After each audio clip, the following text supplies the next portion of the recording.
कृष्णा कृष्णा राधे राधे। आज मैं आप लोगों को मंगलवार व्रत कथा सुनाने जा रही हूँ। यह व्रत सर्व सुख, रक्त विकार, राज्य सम्मान तथा पुत्र की प्राप्ति के लिए मंगलवार का व्रत उत्तम है। मंगलवार के व्रत से मनुष्य के समस्त पाप दोष नष्ट हो जाते हैं। पूजा का विधान यह है कि प्रातः काल स्नान आदि करके हनुमान जी की पूजा की जाती है। हनुमान जी को लाल रंग का जो सिंदूर है वह सिंदूर का लेप लगाया जाता है। इसके बाद में हनुमान जी को भोग लगाया जाता है। इसके बाद में सारा दिन का व्रत रखा जाता है। शाम के समय में नमकीन, कोई भी फलहारी, नमक से बनी हुई कोई भी एक सब्जी और पराठा खाई जाती है। नमक खाना वर्जित नहीं है। इस प्रकार से हनुमान जी का यह मंगलवार व्रत रखा जाता है। अब मैं आप लोगों को कथा सुनाने जा रही हूँ। मंगलवार व्रत कथा। एक ब्राह्मण दंपति के कोई संतान न थी, जिसके कारण पति पत्नी अत्यंत दुखी रहते थे। वह ब्राह्मण हनुमान जी की पूजा हेतु वन में चला गया। वह पूजा के साथ में महावीर जी से एक पुत्र की कामना किया करता था। घर पर उसकी पत्नी मंगलवार व्रत पुत्र की प्राप्ति के लिए किया करती थी। मंगलवार के दिन व्रत के अंत में भोजन बनाकर हनुमान जी को भोग लगाने के बाद में स्वयं भोजन ग्रहण करती थी। एक बार कोई व्रत आ गया जिसके कारण ब्राह्मणी भोजन न बना सकी। तब हनुमान जी का भोग भी नहीं लगाया। वह अपने मन में ऐसा प्रण करके सो गई कि अब अगले मंगलवार को हनुमान जी को भोग लगाकर अन्न ग्रहण करूंगी। वह भूखी प्यासी 6 दिन तक पड़ी रही। मंगलवार के दिन तो उसे मूर्छा ही आ गया। तब हनुमान जी उसकी लगन और निष्ठा को देखकर अत्यंत ही प्रसन्न हो गए उस पर, और उन्होंने उसे दर्शन दिया और कहा कि मैं तुमसे अति प्रसन्न हूँ। मैं तुमको एक सुंदर बालक देता हूँ जो तेरी बहुत सेवा किया करेगा। हनुमान जी ने मंगलवार को बाल रूप में उनको दर्शन देकर अंतर्ध्यान हो गए। सुंदर बालक पा करके ब्राह्मणी अति प्रसन्न हुई। ब्राह्मणी ने बालक का नाम मंगल रखा। कुछ समय पश्चात ब्राह्मण वन से लौटकर आया। प्रसन्न चित्त सुंदर बालक घर में क्रीड़ा करते देखकर वह ब्राह्मण पत्नी से बोला, यह बालक कौन है? पत्नी ने कहा, मंगलवार के व्रत करने से हनुमान जी ने दर्शन दे करके मुझे यह बालक दिया है। पत्नी की बात में उसे छल लगा और उसने सोचा कि यह उल्टा व्यभिचारिणी अपने कलुषता को छुपाने के लिए बातें बना रही है। एक दिन उसका पति कुएं पर पानी भरने चला गया तो पत्नी ने कहा कि मंगल को भी साथ ले जाओ। वह मंगल को साथ लेकर के चला और उसको कुएं में डालकर वापस पानी भरकर घर आया। तो पत्नी ने पूछा कि मंगल कहाँ है? तभी मंगल मुस्कुराता हुआ घर आ गया। उसको देख करके ब्राह्मण आश्चर्यचकित हुआ। रात्रि में उसे हनुमान जी ने दर्शन दिया और स्वप्न में कहा कि यह बालक मैंने दिया है। तुम पत्नी को उल्टा क्यों कहते हो? पति सत्य जानकर हर्षित हुआ। फिर पति पत्नी मंगलवार का व्रत रखने लगे और अपना जीवन आनंद पूर्वक व्यतीत करने लगे। जो मनुष्य मंगलवार का व्रत करता है, कथा को पढ़ता है या सुनता है या सुनाता है, नियम से व्रत रखता है, उसको हनुमान जी की कृपा से सब कष्ट उसके दूर हो जाते हैं और सर्व सुख की प्राप्ति होती है। अब मैं आप लोगों को दूसरी कथा सुनाने जा रही हूँ मंगलवार की। हनुमान जी की जय हो, महावीर बाबा की जय हो, प्रभु राम की जय हो। मंगलवार तथा मंगलिया की कथा। यह एक पौराणिक कथा है जिसे मैं सुनाने जा रही हूँ। एक बुढ़िया थी। वह मंगल देवता को अपना इष्ट देवता मानकर सदैव मंगलवार का व्रत रखती थी और मंगल देव का पूजन किया करती थी। उसका एक पुत्र था जो कि मंगलवार को उत्पन्न हुआ था। इस कारण उसको मंगोलिया के नाम से बोला करती थी। मंगल देव के दिन न तो घर को लिपती न ही पृथ्वी पर खोदा करती थी। एक दिन मंगल देवता उसकी श्रद्धा की परीक्षा लेने के लिए उसके घर में साधु का रूप बनाकर आए और द्वार पर आवाज दी। बुढ़िया ने कहा, हाँ महाराज, क्या आज्ञा है? साधु कहने लगे कि बहुत भूख लगी है, भोजन बनाना है। इसके लिए तो थोड़ी सी पृथ्वी लीप दे तो तेरा पुण्य होगा। यह सुनकर बुढ़िया ने कहा कि महाराज, आज मंगलवार की व्रती हूँ, इसे मैं चौका नहीं लगा सकती, तो जल का छिड़काव कर दूं, उस पर भोजन बना ले। साधु ने कहा कि मैं गोबर से ही लिपे चौके पर खाना बनाता हूँ। बुढ़िया ने कहा, पृथ्वी लिपने के सिवाय और कोई सेवा हो तो आप बताएं। मैं सब कुछ करने के लिए उद्यत हूँ। तब साधु ने कहा कि सोच समझकर उत्तर दो, जो कुछ भी कह दूं सब तुमको करना होगा। बुढ़िया कहने लगी, महाराज, पृथ्वी लीपने के अलावा आप जो भी आज्ञा करेंगे मैं उसका पालन अवश्य ही करूंगी। बुढ़िया ने ऐसे 3 बार वचन दे दिया। तब साधु ने कहा कि तू अपने लड़के को बुलाकर आधा लिटा दे, मैं उसकी पीठ पर भोजन बनाऊंगा। साधु की बात सुनकर बुढ़िया चुप हो गई। तब साधु ने कहा, बुला ले लड़के को, अब सोच विचार क्या करती है। बुढ़िया मंगोलिया मंगोलिया कहकर पुकारने लगी। थोड़ी देर बाद लड़का आ गया। बुढ़िया ने कहा, जा बेटे, तुझको बाबा जी बुलाते हैं। लड़के ने बाबा जी से जाकर पूछा, क्या आज्ञा है महाराज। बाबा जी ने कहा, आओ अपनी माता जी को बुला लाओ। तब माता जी आ गईं और साधु ने कहा कि तू ही इसको लिटा दे।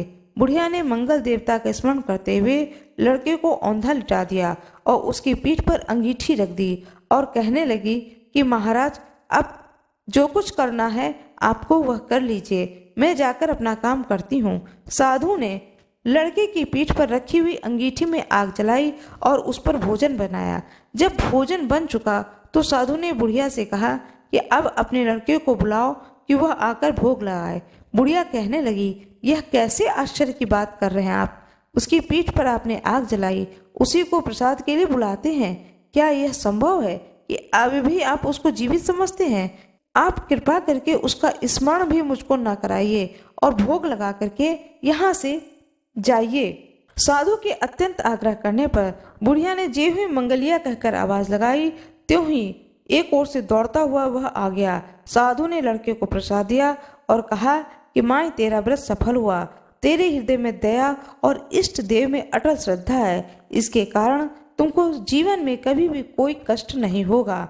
भगवान हनुमान जी की जय हो, प्रभु राम की जय हो, सभी देवी देवताओं की जय हो, ऋषि मुनियों की जय हो, दृश्य ऋषियों की जय हो, अदृश्य ऋषियों की भी जय हो। कृष्ण पक्ष के चतुर्दशी शिवरात्रि पूजा के अगले दिन ही अमावस्या का पर्व मनाया जाता है। यह पर्व आज है। अमावस्या के दिन नदी में स्नान करना चाहिए और दान का बड़ा महत्व है।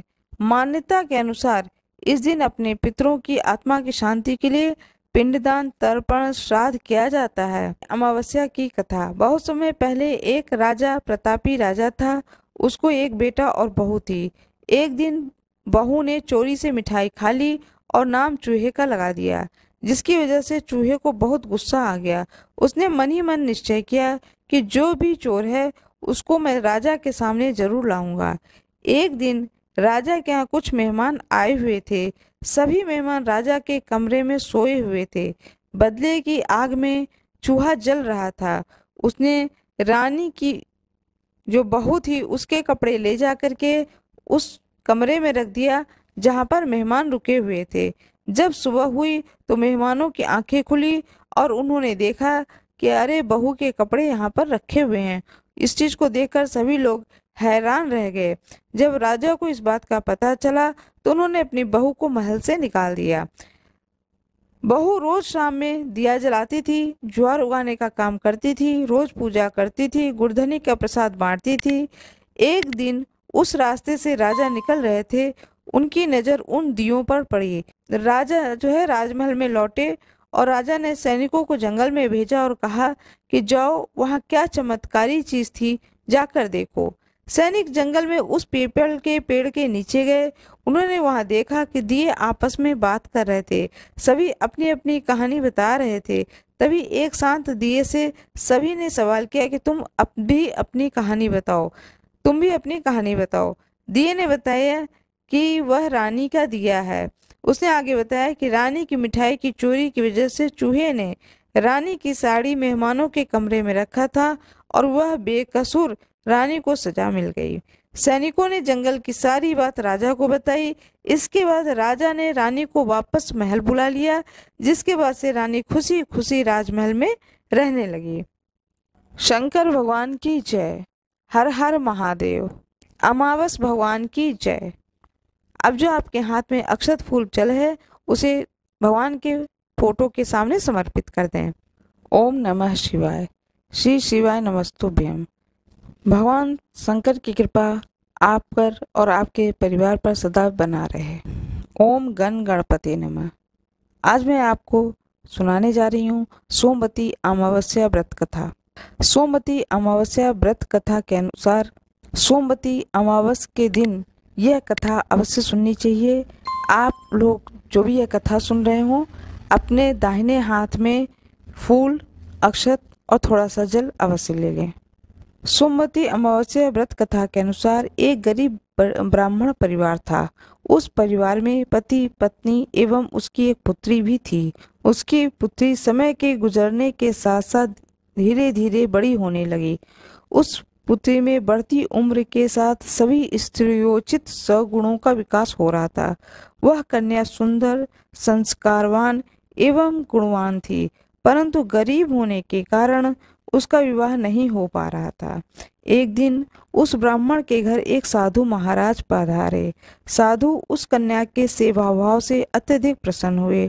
कन्या को लंबी आयु का आशीर्वाद देते हुए साधु ने कहा कि इस कन्या के हाथ में विवाह का योग्य रेखा नहीं है।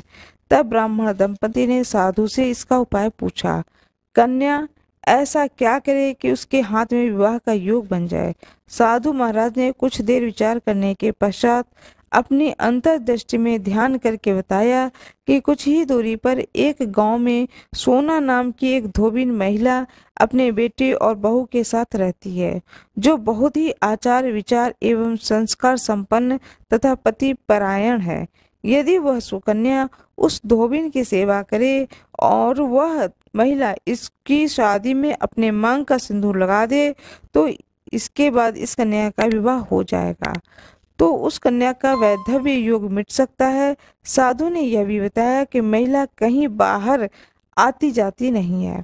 यह बात सुनकर ब्राह्मण ने अपनी बेटी से धोबिन की सेवा करने का प्रस्ताव रखा।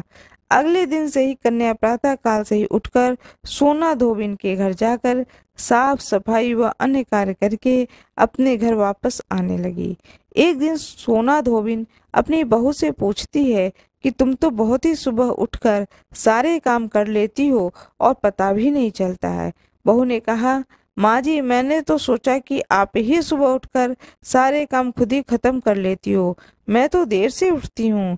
यह सब जानकर दोनों सास बहू घर की निगरानी करने लगीं कि कौन है जो सुबह ही घर का सारा काम करके चला जाता है। एक दिन धोबिन ने देखा कि वह कन्या मुंह ढके अंधेरे में घर में आती है और सारे काम करने के बाद चली जाती है।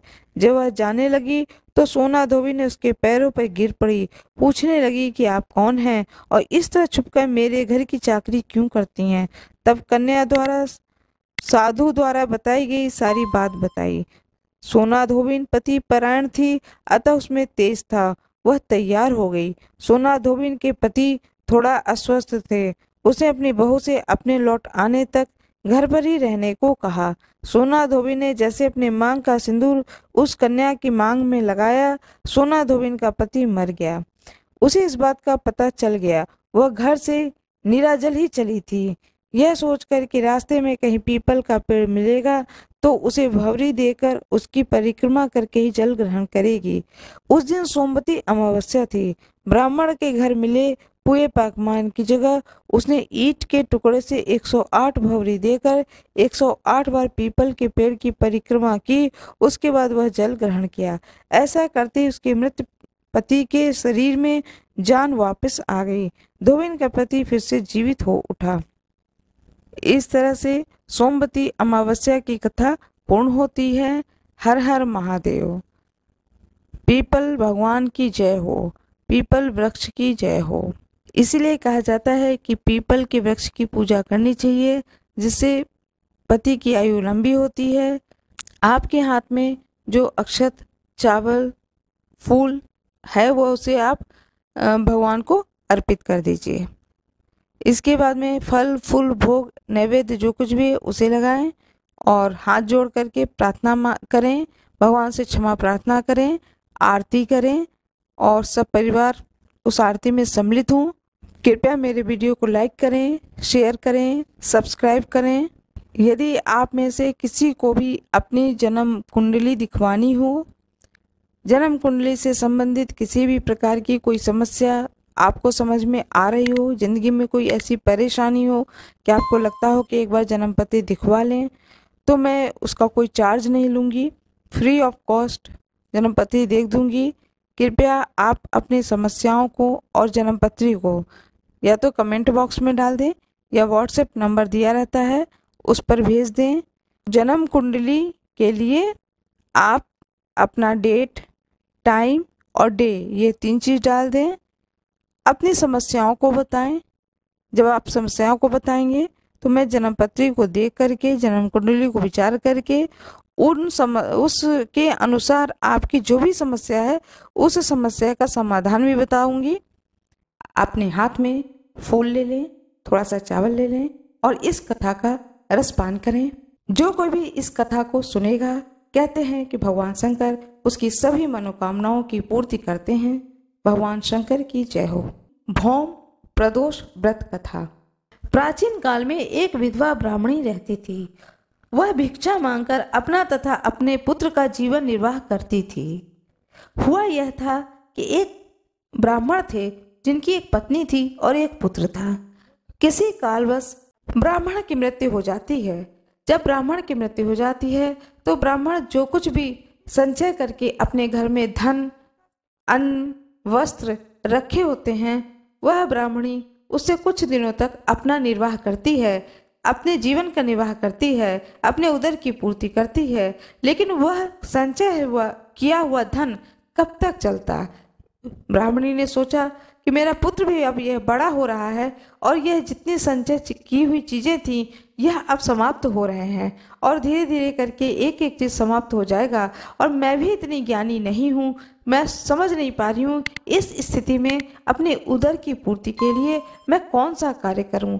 ब्राह्मण देवता तो ज्ञानी थे और वह अपने ज्ञान से जीवोपार्जन कार्य करते थे और साथ में पूरे घर गृहस्थी को चलाते थे, उदर की पूर्ति करते थे।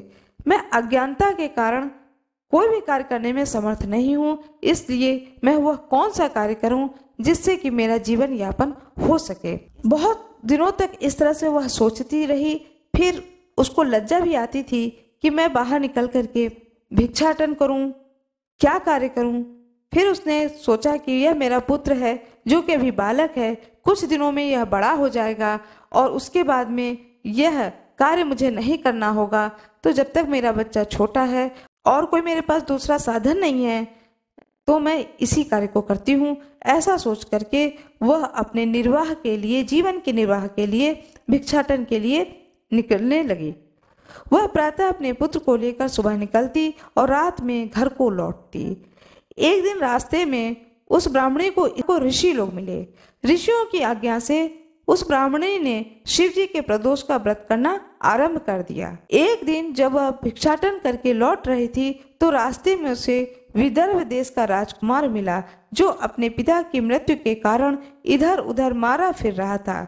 ब्राह्मणी को राजकुमार पर दया आ गया और वह उसे अपने साथ घर ले आई और उसका पुत्रवत पालन पोषण करने लगी। एक दिन दोनों बालक वन में घूम रहे थे। उन्होंने वहां गंधर्व कन्याओं को क्रीड़ा करते देखा। ब्राह्मण कुमार तो घर लौट आया, परंतु राजकुमार अंशुमति नामक गंधर्व कन्या से बात करने लगा। उस दूसरे दिन भी उसी स्थान पर राजकुमार पहुंच गया। वहां अंशुमति अपने माता पिता के साथ बैठी हुई थी। कुछ दिनों बाद माता पिता ने राजकुमार से कहा कि तुम विदर्भ देश के राजकुमार हो, हम शंकर भगवान की आज्ञा से अंशुमति का विवाह तुम्हारे साथ कर देते हैं। फिर राजकुमार का विवाह अंशुमति से हो गया।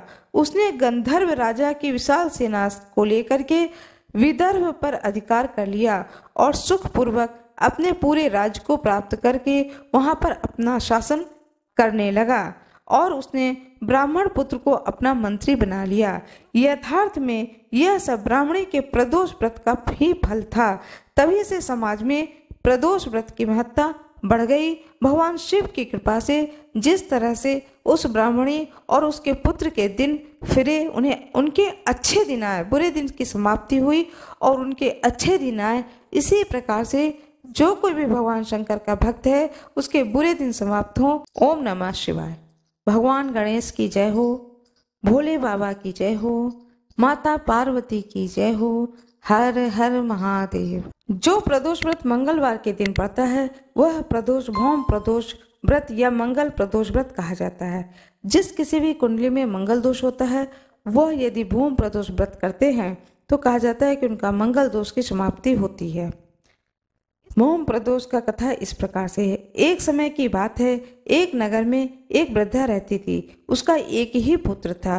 वृद्धा हनुमान जी पर गहरी आस्था रखती थी। वह प्रत्येक मंगलवार को नियम पूर्वक व्रत रखकर हनुमान जी की आराधना करती थी। एक बार हनुमान जी ने अपनी भक्तिनी उस वृद्ध महिला की श्रद्धा का परीक्षा करने का विचार किया। हनुमान जी साधु का वेश धारण कर वृद्धा के घर आए और पुकारने लगे, है कोई हनुमान भक्त जो हमारी इच्छा पूर्ण करे।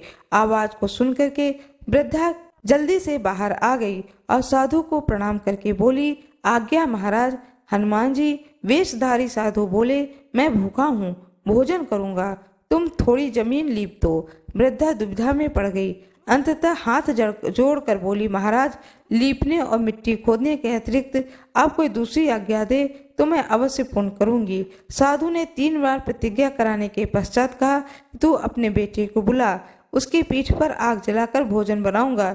यह सुनकर वृद्धा घबरा गई, परंतु वह प्रतिज्ञाबद्ध थी। उसने अपने पुत्र को बुलाकर साधु को सौंप दिया। वेशधारी साधु हनुमान जी ने वृद्धा के हाथों से ही उसके पुत्र को पेट के बल लिटवाया और उसकी पीठ पर आग जलवाई।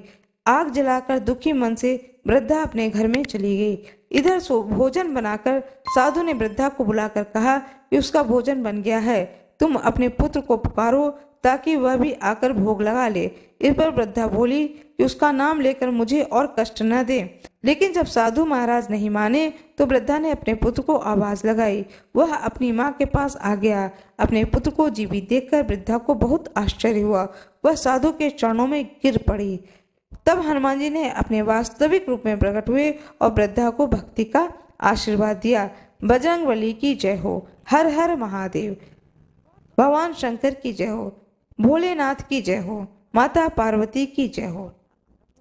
मेरा ये वीडियो कैसा लगा कृपया कमेंट बॉक्स में ज़रूर बताएं। वीडियो को लाइक करना ना भूलें, चैनल को सब्सक्राइब करें, बेल आइकन दबाना ना भूलें। जो कोई भी मेरे इस वीडियो पर नए हों कृपया वीडियो को लाइक ज़रूर कर दें। धन्यवाद।